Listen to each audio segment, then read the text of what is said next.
శ్రీమాత్రే నమః. ప్రేక్షకులకి ఆ లలితాంబిక అమ్మవారి యొక్క అనుగ్రహం పరిపూర్ణంగా కలగాలని మనస్ఫూర్తిగా కోరుకుంటూ మనం ఈ క్రోధినామ సంవత్సరంలో ద్వాదశ రాసుల వారికి వీలైతే ద్వాదశ లగ్నాల నుంచి చూసుకోండి, లగ్నం తెలియని వారు రాసి చూసుకోవచ్చు. ఆదాయ వ్యయాలు ఎలా ఉన్నాయి, అదేవిధంగా రాజ్యపూజ్యము అవమానం ఎలా ఉంది, ఒకవేళ ఆదాయం తక్కువగా ఉంటే దాన్ని పెంచుకోవడం ఎలాగా, దానికి గ్రహస్థితి ఎంతవరకు మీకు సహకరిస్తుంది, మీరు చేసుకోవాల్సిన మంత్రం కానీ గోసేవ కానీ లేనట్లయితే దానం కానీ ఏమి చేసుకుంటే మీకు అభివృద్ధి ఉంటుంది అనేటువంటి విషయాలు మనం చెప్పుకుందాం. అయితే ఇక్కడ ఏంటంటే ఎప్పుడు కూడా ఈ సంవత్సర ఫలితాలు చెప్పేటప్పుడు ఆదాయ వ్యయాలతో పాటు గోచారంలో ఉండే మేజర్ ప్లానెట్స్ అంటారు. అంటే slow moving planets, fast moving planets ఉంటాయి. అంటే త్వరగా నెలకి 25 రోజులకి 45 రోజులకి జరిగిపోయే ప్లానెట్స్ కొన్ని ఉంటాయి. అంటే రవి, కుజుడు, శుక్రుడు, బుధుడు వీళ్ళు. ఇక చంద్రుడు అయితే 2.5 రోజులకి మారిపోతూ ఉంటాడు ఒక్కో రాశి. కానీ మేజర్గా మనల్ని రూల్ చేసేటువంటిది జీవకారకుడైనటువంటి గురువు, కర్మకారకుడైనటువంటి శనిశ్చరుడు, అదేవిధంగా కాలానికి కారకుడైన రాహువు, మోక్షానికి కారకుడైన కేతువుని ప్రధానంగా మనం తీసుకుంటాం. ఈ మోక్షానికి కారకుడైన కేతువు ప్రస్తుతం ఈ సంవత్సరం అంతా కూడా మనకి కన్యారాశిలో ఉంటాడు. కాలానికి కారకుడైనటువంటి రాహువు మీనరాశిలోని, మరియు జీవకారకుడైన గురువు మాత్రం మే 2వ తేదీ వరకు మేషంలో ఉంటూ దాని తర్వాత వృషభంలోకి మారుతున్నాడు. ఇక శని భగవానుడైతే మారట్లేదు, కానీ మనకి జూన్ జూలై మాసాల నుంచి ఒక 4.5 నెలలు మాత్రం కొద్దిగా వక్రిస్తాడు. కుంభంలో ఉన్న శని వక్రిస్తాడు. అదేవిధంగా సెప్టెంబర్ అక్టోబర్, అంటే ఆల్మోస్ట్ సెప్టెంబర్ ఎండింగ్ అక్టోబర్ ఆ టైం నుంచి ఒక 4.5 నెలల పాటు గురువు కూడా వక్రిస్తాడు. సో మనం ఈ గ్రహాల యొక్క స్థితిని మరియు ఈ వక్రగతిని, ఈ మేజర్ ప్లానెట్స్ యొక్క స్థితిని, అదేవిధంగా వీటితో పాటు మనకి ఈ క్రోధినామ సంవత్సరంలో పర్టికులర్గా ఈ సంవత్సరం రాజు కుజుడైనందుకు, మరియు అదేవిధంగా కుజుడు సంచారం మనకి శనిని రాహుని కలుపుకొని వెళ్తున్నందుకు కూడా ఏం జరుగుతాయనేటువంటి విషయాలు కూడా నేను మీకు ఎండింగ్లో చెప్తాను. సింహ లగ్నము, లగ్నం తెలియని వారు రాశి నుంచి చూసుకోండి. అయితే ఈ సింహం వారికి ఈ సంవత్సరం ఆదాయము, వ్యయము, రాజ్యపూజ్యము, అవమానం ఎలా ఉంది చూసుకుంటూ దాన్ని మనం ఏ రకంగా మార్చుకోగలం అనేది తెలుసుకుందాం. సింహం వారికి కన్నా చూసుకుంటే 2 అండి ఆదాయం, వ్యయం 14. అంటే ఆదాయం పడిపోతుందా, ఏం టెన్షన్ పడకండి, మార్గం చెప్తాను.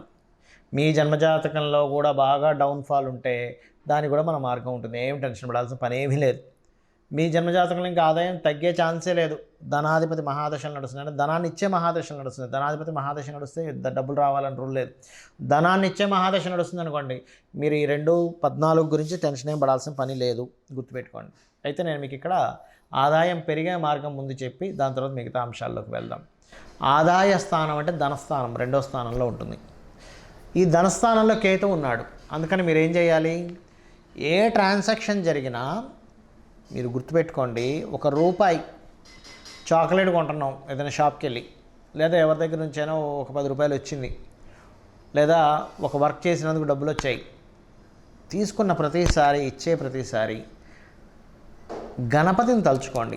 ఏమని తలుచుకుంటారంటే, స్వామి నీ యొక్క అనుగ్రహంతో నాకు ఈ డబ్బులు వచ్చాయి అనుకోండి. నువ్వు నాకు ఇచ్చిన డబ్బుల వల్లే నేను ఈ మాత్రం నేను ఖర్చు పెట్టగలుగుతున్నాను అనుకోండి. ఇచ్చేటప్పుడు ఖర్చు పెట్టగలగడానికి నువ్వే కారణం, నాకు ఇది రావడానికి నువ్వే కారణం తండ్రి అని మనసులో అనుకొని మీరు చేయండి. ₹1 కూడా మీకు ఇబ్బంది కలగకుండా ఉంటుంది, గుర్తుపెట్టుకోండి. ఇబ్బంది అనేటువంటిది రాకుండా ఆ స్వామివారు చూసుకుంటారు. అలాగే వ్యయం 14 ఉంది. 14 వ్యయం ఉంది, ఎలాగా అని మనం టెన్షన్ పడుతుంటాం. ఏం టెన్షన్ పడాల్సిన పని లేదు. బియ్యము దానంగా ఇవ్వడం లేదా మినుములు దానంగా ఇవ్వడం కనుక చేయగలిగితే వ్యయం తగ్గుతుంది మీకు. అలాగే రాజ్యపూజ్యం, అవమానంగానే తీసుకున్నట్లయితే రాజ్యపూజ అవమానాలు సింహం వారికి 2-2గానే ఉన్నాయండి. అంటే పెద్దగా విమర్శించే వాళ్ళ సంఖ్య పెద్దగా ఉండదు, అవమానించే సంఖ్య పెద్దగా ఉండదు. కానీ ఎంతైనా సరే కొంచెం పేరు ప్రఖ్యాతలు రావాలని కోరుకుంటాం. కాబట్టి మనం చేయవలసింది ఏమిటంటే, దత్తాత్రేయునికి అంటే గురుగ్రహానికి దత్తాత్రేయ అధిష్టాన దేవతగా చెప్తూ ఉంటారు, దక్షిణామూర్తిని అధిష్టాన దేవతగా చెప్తుంటారు. ఏదైనా గురు సంబంధించినటువంటి ఆధిపత్యం కలిగినటువంటి ఆ లక్షణ సంబంధంగా ఉండేటువంటి దేవతామూర్తిని గురువుకి అధిష్టాన దేవతలుగా చెప్తుంటారు. కావున మనం చేయాల్సింది ఏమిటి, మే వరకు అంటే అమ్మవారి ఆరాధనతో పాటు దక్షిణామూర్తి ఆరాధన లేదా దత్తాత్రేయ ఆరాధన మీరు ఈ సంవత్సరం మొత్తము కనుక చేసినట్లయితే మే వరకే అని కాదు, ఈ సంవత్సరం మొత్తము కనుక చేసినట్లయితే మీకు ఖచ్చితంగా రాజపూజ్యం పెరిగి తీరుతుంది, అందులో ఎటువంటి సందేహం లేదు. ఇది గుర్తుపెట్టుకోండి. ఈ కేవలం రాజపూజ్యం పెరగడమే కాకుండా ఫైనాన్షియల్ గ్రోత్తో పాటు, ఎందుకంటే టెన్షన్ పడాల్సిన అవసరం లేదు, 2లో కేతు ఉంది కదా అని. మీకు గురువు వస్తున్నాడుగా, ఈ సింహానికి అధిపతి అయినటువంటి గురువు ఇక్కడికి వస్తున్నాడు, దశమస్థానంలోకి వచ్చి 2ని చూస్తున్నాడు. అయితే ఇక్కడ గురు రాశిలో రాహు ఉన్నాడు అంటే ఏమిటి, కొంచెం ఆన్లైన్ బేస్లో ఆన్లైన్ త్రూగా మీకు పెరుగుతుంది. ఇది గుర్తుపెట్టుకోండి. రాజపూజ్యము, అవమానము, ఆదాయము, వ్యయాల గురించి మనం మాట్లాడుకున్నాం. ఇక మిగతా అంశాలు ఎలా ఉంటాయి ఈ సంవత్సరం.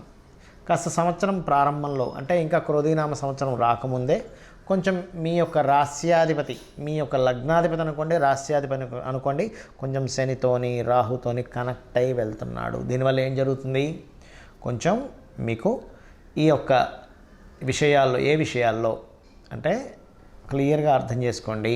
సమాజంలో శత్రువులతోని కొన్ని చూడండి, ఒక్కోసారి తొందరగా దిష్టి తగిలేవారు, వారికి కొంచెం ఇబ్బంది వస్తుంది. కాబట్టి దీనికి ఏం చేయాలి, చండీ వినండి చాలు. చండీ విన్నారా, అమ్మవారు చక్కగా మిమ్మల్ని కాపాడుతుంది, ఏమి టెన్షన్ పడాల్సిన అవసరం లేదు. ఇక ఈ సంవత్సరం ప్రధానంగా మీకు కొంతవరకు చూసుకుంటే భూయోగము, గృహయోగము, వాహన యోగాలు అధికంగా చూపిస్తున్నాయి. సంతాన సంబంధించినటువంటి విషయంలో కూడా చాలా అనుకూలంగా ఉంటుంది ఈ సంవత్సరం సింహరాశి వారికి. కాకపోతే ఇక్కడ పర్టికులర్గా 7వ స్థానంలో శని భగవానుడు ఉన్నాడు కాబట్టి కొంచెం పార్ట్నర్స్ ద్వారా కొంత స్ట్రెస్ రావడం కానివ్వండి, అదేవిధంగా మీ యొక్క జీవిత భాగస్వామి, గుర్తుపెట్టుకోండి, మీ యొక్క జీవిత భాగస్వామి మూలంగా కొంత స్ట్రెస్ ఉండడం కానివ్వండి, లైఫ్ పార్ట్నరు, బిజినెస్ పార్ట్నర్స్తో కొంత స్ట్రెస్ ఉండడం, వివాహం కోసం ప్రయత్నం చేస్తుంటే కొంత స్ట్రెస్ అవ్వడం జరుగుతూ ఉంటుంది. No need to worry. మీరు ఎటువంటి ఇన్వెస్ట్మెంట్స్ అయినా మే లోపల చేయండి. మంగళవారాలు ప్రత్యేకంగా మీరు ఎవరికి ధనం ఇవ్వకండి. ఇన్వెస్ట్మెంట్ చేసేటప్పుడు గురువారం కానీ లేకపోతే అదేవిధంగా సోమవారాలు ఇన్వెస్ట్మెంట్స్ అనేటువంటివి ఈ సంవత్సరం మీకు బాగుంటాయి. అయితే మీ జన్మజాతకంలో వేటిలో ఇన్వెస్ట్మెంట్ చేయాలని మీ పర్సనల్ చార్ట్లో ఉంటుంది, అది కూడా మీరు ఒకసారి పరీక్షించి చూసుకోండి. ఇక మీరు చేయవలసిన దేవతారాధన గణపతిని, దత్తాత్రేయుని చేసుకోండి, అన్ని విధాలా బాగుంటుంది. క్రోధినామ సంవత్సరానికంటూ ఒక లక్షణం ఉంటుంది. ఈ సంవత్సరం రాజైన దాన్ని బట్టి ఒక లక్షణం ఉంటుంది. గ్రహాల యొక్క స్థితిని బట్టి కొన్ని సంఘటనలు జరుగుతాయి. అయితే ఈ క్రోధినామ సంవత్సరం ఎంటర్ అవ్వకముందే కుజుడి యొక్క ప్రభావం పెరుగుతుంది అనేటువంటి చూపిస్తుంది. కాబట్టి ఆల్మోస్ట్ 2024 ఫిబ్రవరి మాసం నుంచే కొన్ని విద్వేషపూరితమైనటువంటి గొడవలకి, రాజకీయ నాయకుల మధ్యన విపరీతమైనటువంటి గొడవలకి, మరియు రాజుల మధ్యన గొడవలకి, యుద్ధాలకి, క్రోధి అంటే క్రోధం, కోపం పెట్టుకోవడం, చిన్న మిస్అండర్స్టాండింగ్స్ చేసుకోవడం, ఇటువంటి నామ సంవత్సరం ఇది. కాబట్టి దేశాల మధ్య, ప్రాంతాల మధ్య, మతాల మధ్య అనవసరమైనటువంటి విద్వేషాలు కలిగించేటువంటి సంవత్సరంగా చూపిస్తూ, ఇది కుజుడి యొక్క సంచారం. దీనివల్ల కుజుడు ఎవరికి కారకుడు అని చెప్పి తీసుకుంటే మిలిటరీకి, అందులో అంటే డిఫెన్స్ వారికి, పోలీస్ డిపార్ట్మెంట్ వారికి, రక్షణ వీటిని కల్పించేటువంటి వారికి. అంటే ఏంటి, ఈ సరిహద్దుల దగ్గర కొంత జాగ్రత్తగా ఉండాలి. అనవసరమైన గొడవలకు సంబంధించిన విషయంలో ఇక్కడ ఏదైనా గొడవలు జరుగుతాయి, అనవసరమైనటువంటి అవుతాయి అన్నప్పుడు కొంత జాగ్రత్తగా ఉండాలి, గుర్తుపెట్టుకోండి. కాబట్టి ఈ క్రోధినామ సంవత్సరంలో అందరూ చేసుకోవాల్సింది ఏంటి, ఇటువంటి గొడవలు మనం ఏమీ ఇబ్బంది పడకుండా ఉండాలి అంటే ముఖ్యంగా గుర్తుపెట్టుకోండి, కుజుడు రాజు అయ్యాడు కాబట్టి కుజగ్రహానికి, శని రాహుగ్రహాల దగ్గర దీపారాధన చేయండి. చేసినట్లయితే అనవసరమైన గొడవలు బయట జరిగే ఛాన్సెస్ ఎక్కువగా ఉన్నాయి. కాబట్టి మీరు వెళ్ళి అనవసరంగా అందులో ఇరుక్కొని అందులో ఇబ్బంది పడకుండా మీరు సేఫ్గా ఉంటారు ఫస్ట్. అదేవిధంగా రాజుల మధ్య, రాజకీయాల నాయకుల మధ్య, రాజ్యాల మధ్య గొడవలు జరిగేటువంటి ఛాన్సెస్ ఇప్పుడు ఉన్నాయి. కాబట్టి వేరే దేశాల్లో ఉండేటువంటి వారు కూడా కొంచెం ఏదైనా ఇక్కడ ఏదైనా యుద్ధం సంబంధించిన రాబోతుంది అన్నప్పుడు ఆ సరుకులు ఏవైనా మనకు చూడండి, కొంచెం యుద్ధ వాతావరణం ఉన్నప్పుడు బయటికి వెళ్ళలేని పరిస్థితి వచ్చినప్పుడు కొంచెం ఇంట్లో సరుకులు మనం స్టాక్ పెట్టుకుంటాం. ఇటువంటి విషయాల్లో చాలా అలర్ట్గా ఉండాలి. మొత్తం ప్రపంచవ్యాప్తంగా ఈ కాంబినేషన్ ఏర్పడుతుంది కావున. అలాగే మరొక విషయం ఏంటంటే, ఇక్కడ మీకు చాలామందికి జాతకం తెలియదు, డేట్ ఆఫ్ బర్త్ తెలియదండి, రాశి తెలియదు, ఏమీ తెలియదు. కానీ క్రోధినామ సంవత్సరం నాకు బాగుండాలంటే ఏం చేయాలి అంటే ఒకటే గుర్తుపెట్టుకోండి, చండీ పారాయణం, శ్రవణం చేయండి. మీరు తర్పణమో హోమమో చేయలేకపోయినా కనీసం శ్రవణం చేయండి. ఎటువంటి ఇబ్బంది రాకుండా అమ్మవారు చూసుకుంటుంది ఈ సంవత్సరం. రెండవది, మీకు దగ్గరలో గోశాల ఉన్నట్లయితే గోవులకి చక్కగా మీరు ఏం చేస్తారంటే ఏవైతే ఈ మన నువ్వులు తినిపించకూడదండి. బెల్లము, గోంగూర మరియు క్యారెట్స్, బీట్రూట్స్ లాంటివి, అదేవిధంగా గోధుమ రవ్వ ఇటువంటివి తినిపించండి. మీ గ్రహస్థితి ఎలాగున్నా సరే క్లియర్ అవుతుంది. దీంతోపాటు కుజ, శని, రాహు, కేతు గ్రహం దగ్గర కూడా దీపారాధన చేయండి. ఎందుకంటే జాతకం తెలియదు, ఏమీ తెలియదు, కానీ 6th హౌస్లో కేతు సంచరిస్తున్నాడు బుధరాశుల్లో. అందుకని ఏమిటి, ఈ అప్పుల విషయంలో మీరు ఇబ్బంది పడకుండా ఉండడానికి కేతు యొక్క అనుగ్రహం, గణపతి యొక్క అనుగ్రహం కలుగుతుంది. కాబట్టి గణపతి ఆలయాలకు వెళ్ళడం, అమ్మవారి ఆలయాలకు వెళ్ళడం, అందులో ముఖ్యంగా దుర్గాదేవి ఆలయాలకు వెళ్ళడం. దీంతోపాటు మీనరాశిలో రాహు యొక్క సంచారం అనేటువంటిది బాగా గుర్తుపెట్టుకోండి. దేవత సంబంధించినటువంటి పూజ పునస్కారాలు మాత్రమే కాకుండా పితృదేవతలకు ప్రధానంగా చేసుకోండి. మీరు ఎంత పితృదేవతలకు చేసుకుంటారా అంత చక్కటి ఫలితాలు మీకు వస్తాయి. మీరు ఆయురారోగ్యాలతోని, సుఖ సంతోషాలతోని, ధనపరంగా ఎటువంటి ఇబ్బంది లేకుండా ఉండగలుగుతారు. గుర్తుపెట్టుకోండి. ఎవరైనా సరే గుర్తుపెట్టుకోండి, బాగా అప్పులతో ఇబ్బంది పడుతున్నారు, ఈ సంవత్సరం ఇంకా ఎక్కువ ఇబ్బంది పడుతున్నారు అనుకునేటువంటి వారికి గణపతి ఆరాధన చేస్తూ మీరు ఓం అపర్ణాయై నమః అనే మంత్రం చేయండి. ఈ సంవత్సరం ఉన్న గ్రహస్థితి బట్టి చెప్తున్నాను. ఎవరికైనా బాగా ధనపరంగా ప్రెషర్ ఎక్కువగా ఉందండి, ఒక పక్క కట్టాలి కానీ ఆ ప్రెషర్స్ నేను తట్టుకోలేకపోతున్నాను, ఫైనాన్స్ ఇంకా పెరగాలి అనుకుంటే ఓం నవవిద్రుమ బింబశ్రీ న్యక్కారి రతనచ్చద అనే నామస్మరణ చేయండి. ఖచ్చితంగా మీకు ఫైనాన్షియల్ గ్రోత్ అనేటువంటిది పెరుగుతుంది, గొడవలు తగ్గుతాయి.